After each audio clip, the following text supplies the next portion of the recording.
Alors, camarades, peu d'Afrique, peu de Côte d'Ivoire, citoyens du monde, mes chers frères et sœurs, peuple de l'Iptako gourmand, frère Romain, l'hiver noir dont le capitaine Ibrahim Traoré a parlé là. Frère, Hope, il est déjà là. Il est déjà rentré en Afrique de l'Ouest. Le capitaine a dit qu'il arrivait. Mais moi, j'ai pu vous dire qu'il est déjà là. Il est déjà en Afrique de l'Ouest. Et il a posé son pied à Abidjan.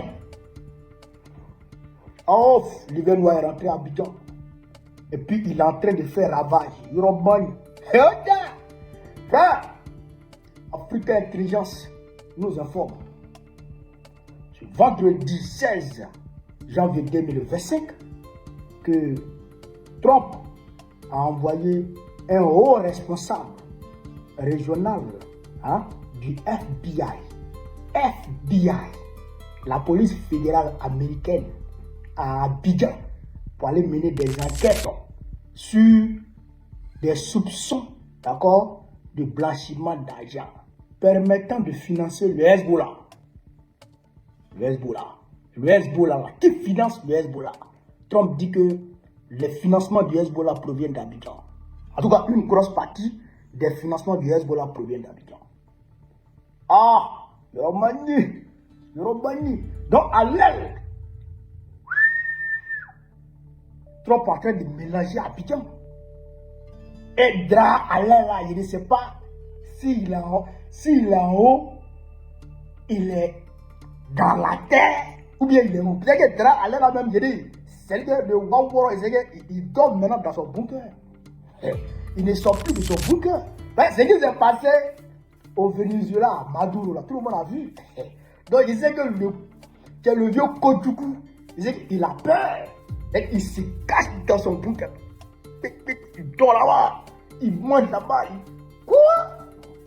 Trop avant le FBI. Ah, c'est comme l'Afrique d'Afrique. Roman. Donc, on dit c'est à cause du blanchiment d'argent de la drogue, de l'argent de la drogue pour financer le Hezbollah. Vous savez que le Hezbollah est beaucoup dans le business de la drogue. Et pour consommer l'argent de la drogue, afin de pouvoir financer les activités du Hezbollah, acheter les armes, acheter tout ça, il faut blanchir l'argent. Et pour blanchir l'argent, il faut trouver des pays, d'accord, qui acceptent ça, qui acceptent les activités, d'accord, permettant de blanchir l'argent. Donc, Abidjan, c'est un foyer de blanchiment. Et ça, on le sait depuis longtemps.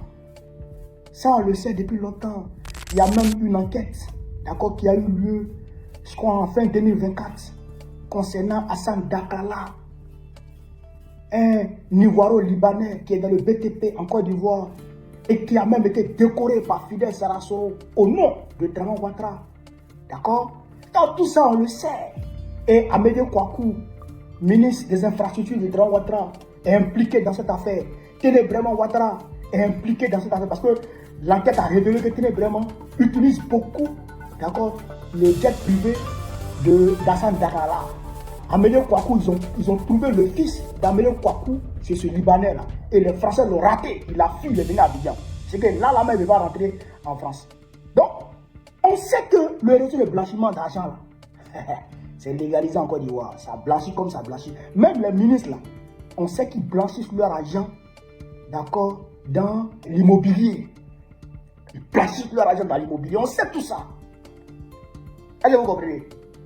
Mais aujourd'hui, quand vous voyez Trump venir, c'est-à-dire que exercer une pression infernale sur Draman Ouattara concernant le blanchiment d'argent, beaucoup vont se dire, oh, c'est parce que Trump n'aime pas le Hezbollah, ou bien Trump n'aime pas que l'argent de la drogue soit blanchi. Trump, c'est tout ça, là, laissez tout ça. Ça n'a rien à voir avec tout ça. Ça n'a rien à voir avec tout ça. En réalité, c'est quoi? Si vous vous souvenez, quand Draman Ouattara a fait son braquage là, les États-Unis ont été parmi les premiers pays à féliciter Draman. Vous pensez que c'est pour rien? Vous pensez que les États-Unis ne savent pas ce qui s'est passé en Côte d'Ivoire? Vous pensez vraiment que les États-Unis ne savent pas qu'il n'y a pas eu d'élection en Côte d'Ivoire? Vous pensez vraiment qu'ils ne savent pas ça? Dans toutes les institutions de la Côte d'Ivoire, il y a au moins un agent de la CIA. Au moins un agent de la CIA. Dans la CEI, la Commission électorale indépendante, il y a au moins un agent de la CIA. Le Conseil constitutionnel, il y a au moins un agent de la CIA. L'ambassade américaine, ça on n'en parle pas. L'ambassade, non, l'ambassade américaine, on n'en parle pas. Maintenant, même à la présidence de la République de Côte d'Ivoire, il y a au moins un agent de la CIA. Trump sait tout. Mais pourquoi il a fait ça à Alassane Ouattara? S'il sait réellement qu'il n'y a pas eu d'élection en Côte d'Ivoire et qu'Alassane Ouattara était un dictateur féroce et qu'il a tué les Ivoiriens, il a attaqué Nayo, et puis Trump a fermé les yeux sur tout ça, et puis Trump s'en va dénoncer ce qui se passe en Iran, il va dénoncer ce qui se passe en Afrique du Sud, il dénonce ce qui se passe au Libéria, au Nigeria, et puis il ne dénonce pas ce qui se passe en Côte d'Ivoire. Vous pensez que c'est pour rien? Parce qu'il y a eu des accords. Il y a eu des accords. Vous savez que Trump, actuellement, il est en quête de terre rare à travers le monde. Il est en quête de richesse naturelle à travers le monde. Trump doit avoir le contrôle de toutes les richesses du monde. S'il contrôle le président de la Côte d'Ivoire, automatiquement, il contrôle les richesses de la Côte d'Ivoire. Est-ce que vous comprenez? Donc, Trump veut des engagements. Il veut avoir le contrôle d'un certain nombre de richesses en Côte d'Ivoire. Parce que si vous voyez là, la Côte d'Ivoire, là, les Ivoiriens ne connaissent pas encore tout ce que regorge leur pays. Les Ivoiriens ne savent pas encore tout ce que regorge leur terre. La lagune est brillée là. Vous voyez la lagune est brillée comme ça. Ce qui est dedans là, on ne peut pas connaître. Si tu as bien fouillé dans la lagune est brillée là, tu as trouvé gaz dedans. Si tu as bien fouillé, tu as trouvé pétrole dedans. Le littoral ivoirien là, c'est sur ça, c'est sur le littoral ivoirien ils ont découvert le gisement Bahem. Mais est-ce qu'ils ont tout fouillé? Tout le littoral de fouillé? Non. La Côte d'Ivoire regorge des richesses dont on ne peut imaginer, c'est-à-dire que la quantité. Ouais. La Côte d'Ivoire, c'est un scandale géologique. Mais eux, ils savent. Et ils savent ça. Donc, Trump veut le contrôle de la Côte d'Ivoire. Il veut contrôler les richesses. Il veut contrôler totalement les richesses de la Côte d'Ivoire. Mais vous savez qu'à ce moment, il va se heurter à un obstacle. Cet obstacle, c'est quoi? C'est la France.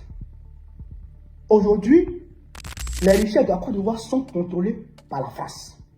Totalement contrôlées par la France. Donc, les États-Unis veulent prendre pied.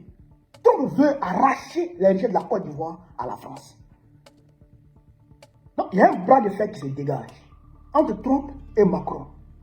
Donc, dans ce bras de fer-là, la pression de ce bras de fer-là s'exerce directement sur Dramane. Donc, Dramane doit faire un choix. Ou il va vers Trump, et puis Trump dessert l'étau, ou il continue avec Macron, et puis Trump multiplie la pression. Et si il lâche Macron et il va vers Trump, Macron va saisir tous ses biens qui sont en France, déjà. Mais à côté de ça, l'entourage proche de Dramane Ouattara, la sécurité proche de Dramane Ouattara, c'est les Français qui gèrent. Ils vont le terrasser, ils vont lui faire un coup d'état. Ou ouais, ils vont lui injecter, d'accord, une piqûre létale. Et il est mort. Et il place un autre pion. Donc, à là où je vous parle, là, Dra là, lui-même, il se demande pourquoi il a accepté ce 4e mandat. Il n'avait pas vu ça venir. Je vous ai dit que les problèmes de Dramane vont commencer en janvier. Ce qui a emporté Ahmed Bakayoko là, c'est la même chose qui va emporter Dramane. Hier, en 2020, quand Ahmed Bakayoko avait décidé de quitter le RADP, en 2020, ils ont ramené Vice-Média. Ils ont ramené Vice-Média afin de faire, d'accord, la lumière sur le trafic de drogue que dirigeait Ahmed Bakayoko. Et il ne pouvait qu'éliminer Ahmed parce que, frère, tout le gouvernement dramanistanais était mouillé. Dramane lui-même était mouillé. Parce que Ahmed utilisait l'argent de la drogue pour financer la campagne du RADP. Oui.